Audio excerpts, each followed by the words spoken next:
were the only people in ancient times kind of overweight, okay? So they had to do something. Whereas all the other like simple and poor people, they were more of very skinny people and short people. So that is the way for the important people to look up to each other. And we are important, right?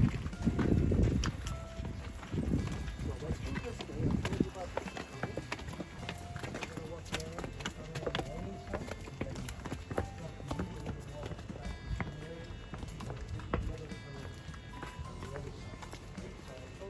About the diameter of these columns. So at least 5-6 people, we have to hold our hands like this to get around it. Okay, so.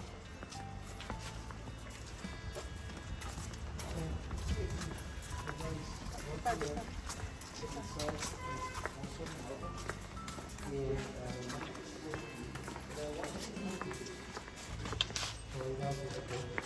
you walk in here, you see all these floors, all these dogs out in there with the hammer and chisel.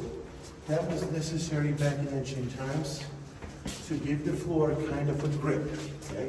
Kind of a traction. So people were wearing leather sandals, their shoes had not such a good grip like our shoes, but still it's even slippery with our shoes. That's why we have to points in here. The other version of that to give the floor kind of a grip. I'll point it out in Ephesus. Think of lateral lines into the marble from one end to the other end of the marble piece in the floor. With the hammer and chisel just to give it along again. That's back to the wall here.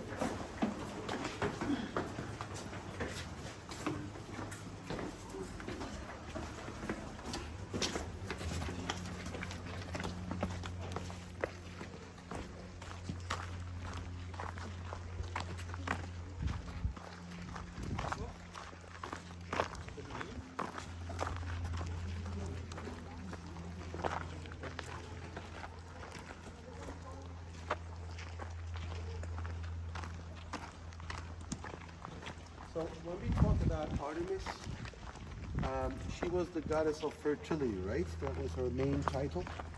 So I'd like to show you a picture of the most famous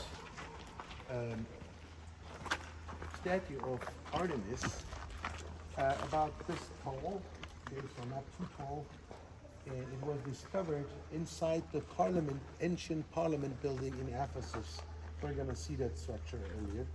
It was right in the center under the dirt, discovered in 1952. So this is a picture of that.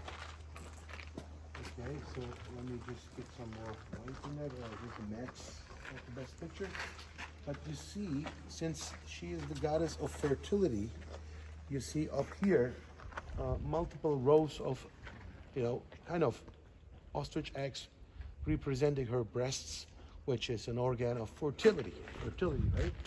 So Artemis was the greatest goddess, and that's why her breasts had an impact on every structure and architecture of ancient Greek times and Roman structures. So I'd like you to notice, when you come a bit closer to me, you see those kind of ostrich eggs over there? Those are impacts of Artemis into architecture in ancient times. And in between each breast of Artemis, you see an arrow made out of marble pointing up. Can you see it? Yes. Okay, because at the same time, Artemis was also, besides the goddess of fertility, also the goddess of hunt, with the bow and arrow, okay? In Ephesus, I'll point out similar things, like fragments of a particular structure, but over there I'll point out some where the arrows are pointing down. Okay? There's all that.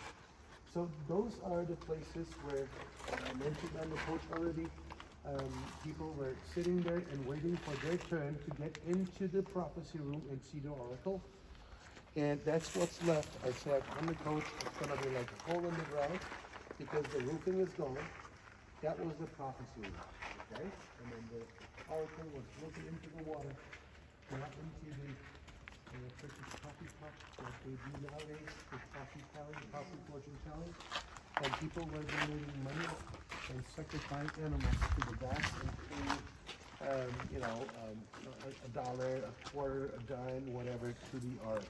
Okay, so, and that was part of their city's economy, and that is why they built each of the cities. Regardless of the size of these towns, always a little temple nearby the town, just to pull in people from each corner of the ancient world, and then make some tourism.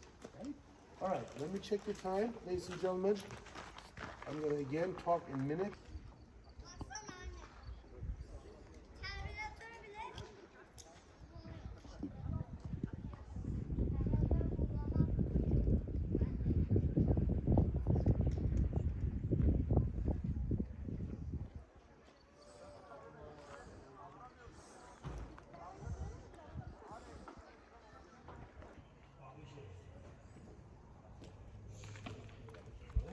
Bezpośrednio.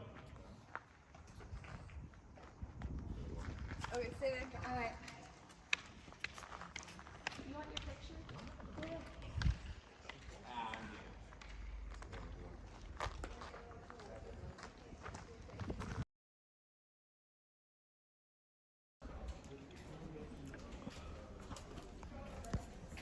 That's all right, that's good.